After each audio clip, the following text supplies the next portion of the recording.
Assalamualaikum warahmatullahi wabarakatuh. Perkenalkan, nama saya Anissa Rizmigantari. Di sini saya akan menjelaskan tentang 3 poin penting sejarah Asia Timur Tengah. Semoga bermanfaat.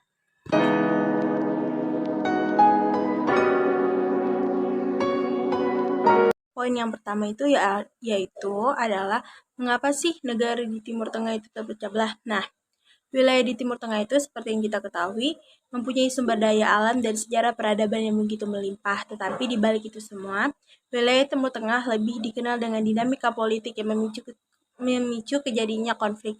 Nah, kejadiannya konflik ini ada beberapa pertentangan seperti perbedaan agama, rezim politik, dan juga suku etnik. Nah, penyebab utamanya masyarakat Timur Tengah berada di konflik tersebut.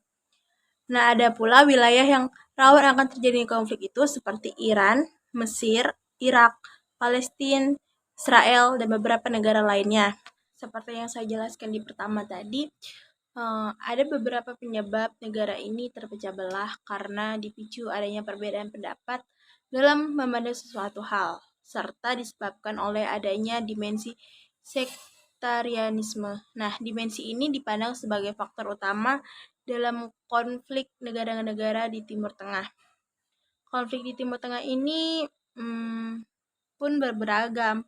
Contohnya konflik berbasis negara seperti Kuwait Irak yang diwarnai oleh personal politik, dan konflik ini memicu adanya kolonialisme di Timur Tengah dan bersaing dengan Prancis. Nah, selanjutnya yaitu mengapa sih negara-negara di Timur Tengah itu tidak mampu membangkitkan peradaban Islam yang pernah berjaya pada masanya. Nah, berikutnya, mengapa sih negara Timur Tengah itu tidak mampu memperoleh atau meningkatkan peradaban Islamnya kembali ke masa kejayaannya? Karena negara-negara di Timur Tengah itu adalah kawasan yang sudah terpecah belah, sudah sering terjadinya konflik satu sama lain, dan ditambah ikut campurnya bangsa Barat dalam masalah di kawasan Asia Timur Tengah tersebut, sehingga membuat peradaban di Timur Tengah itu sangat sulit untuk dimajukan lagi seperti pada masanya. Nah, pada masa Islam yang berjaya tersebut. Karena emang faktornya itu susah untuk dikembangkan lagi karena banyaknya konflik yang terjadi di negara-negara di Timur Tengah.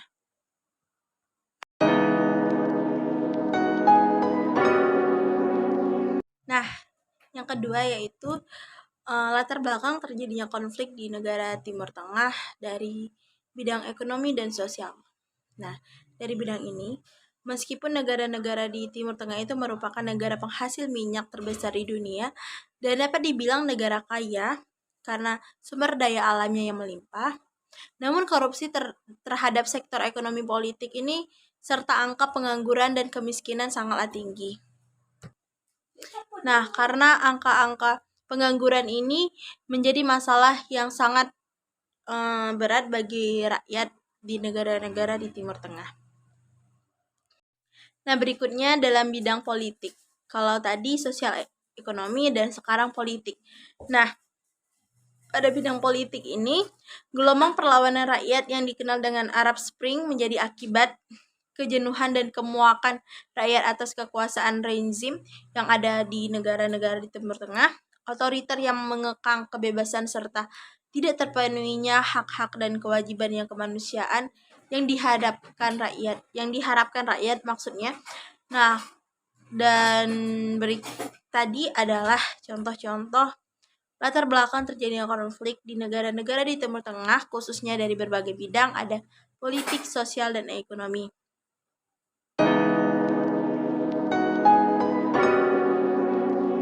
Nah, ini yang terakhir atau yang ketiga, yaitu tentang bagaimana sih anggapan saya tentang terjadinya konflik antara Israel dan Palestina dan Ukraina dan Rusia. Seperti yang kita ketahui, awalnya latar belakang terjadinya konflik antara Israel dan Palestina itu yaitu terjadi pada pasca Perang Dunia Pertama, di mana Inggris pada masa itu sebagai pemenang dari Perang Dunia Pertama itu memberikan wilayah kepada bangsa Yahudi melalui deklarasi Balfour pada tahun 1917. Dan dari peristiwa ini bangsa Yahudi itu mengklaim bahwasanya kawasan Palestina itu adalah tanah air mereka. Dan di lain pihak, masyarakat Islam Palestina memiliki pendirian tersendiri terkait permasalahan klaim wilayah tersebut. Nah, menurut pendapat saya, konflik antara Israel dan Palestina ini kan awalnya yaitu adalah perebutan kekuasaan, di mana bagi masyarakat Palestina, daerah Palestina itu termasuk masyarakat Islam yang ada di Palestina itu adalah daerah tanah air mereka. Tetapi bangsa Yahudi itu mengklaim bahwasanya daerah Palestina itu adalah daerah mereka karena dikasihkan oleh bangsa Inggris pada masanya.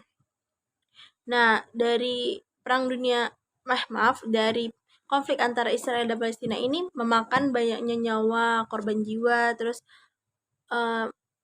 krisis ekonomi seperti yang kita ketahui sampai sekarang, bahwa semakin perang antara Israel dan Palestina ini makin hangat-hangatnya, dan itu memakan banyak korban jiwa dan ekonomi yang tidak berkembang di negara tersebut.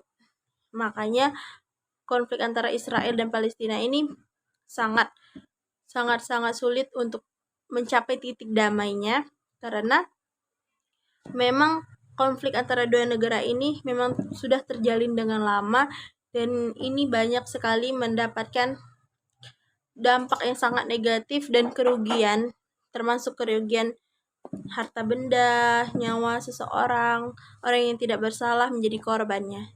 Seperti itu. Nah, selanjutnya yaitu konflik antara Rusia dan Ukraina.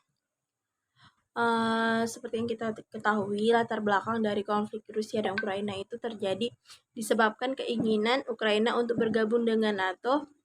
Terus Ukraina ini semakin memicu ketegangan antara keduanya.